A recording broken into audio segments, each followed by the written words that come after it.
పశ్చిమ గోదావరి జిల్లా పెనుగొండలో ఘనంగా జనసేన క్రియాశీలక సభ్యత్వ కిట్లను పంపిణీ చేశారు. జనసేన పార్టీ మండల అధ్యక్షులు కంబాల బాబులు ఆధ్వర్యంలో జరిగిన ఈ కార్యక్రమంలో భారీగా పార్టీ శ్రేణులు పాల్గొన్నారు.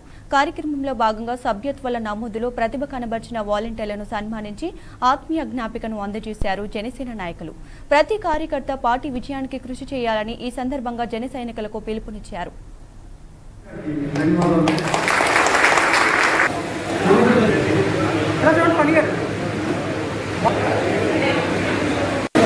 నా పేరు అరుణ రాయపాటి. నేను జనసేన పార్టీ రాష్ట్ర అధికార ప్రతినిధి. ఈరోజు ఇక్కడ క్రియాశీలక సభ్యత్వాల కిట్ల పంపిణీ జరుగుతూ అలాగే వాలంటీర్లకు సన్మాన కార్యక్రమం అనేది పవన్ కళ్యాణ్ గారి పిలుపు మేరకు రాష్ట్ర వ్యాప్తంగా 3 రోజులుగా పండగలాగా జరుగుతూ ఉంది. ఈరోజు నేను ఇక్కడ చేపల్లి శ్రీప్రకాష్ గారి ఆహ్వానం మేరకు ఇక్కడ ఉన్న కార్యకర్తల ఆహ్వానం మేరకు అతిథిగా విచ్చేసాను ఇక్కడికి పెనుగొండ ప్రాంతానికి. ఇక్కడ ఎక్కువ మెంబర్షిప్ చేసిన కార్యకర్తల్ని సన్మానించుకోవడం అలాగే పార్టీని ఏ విధంగా ముందుకు తీసుకువెళ్ళాలి, వైసీపీ చేస్తున్న అసత్య పరిపాలనను అక్రమ పరిపాలన ఏ విధంగా ఎదుర్కొని పార్టీని బలోపేతం చేసుకోవాలి, 2024లో ఏ విధంగా పార్టీ అధికారానికి తీసుకెళ్లాలని చెప్పేసి మేము ఇంటర్నల్గా మీటింగ్ చెప్పుకోవడము అలాగే కార్యకర్తలందరినీ ఉత్తేజపరిచే విధంగా సన్మాన కార్యక్రమాలు జరుపుకోవడం జరిగింది.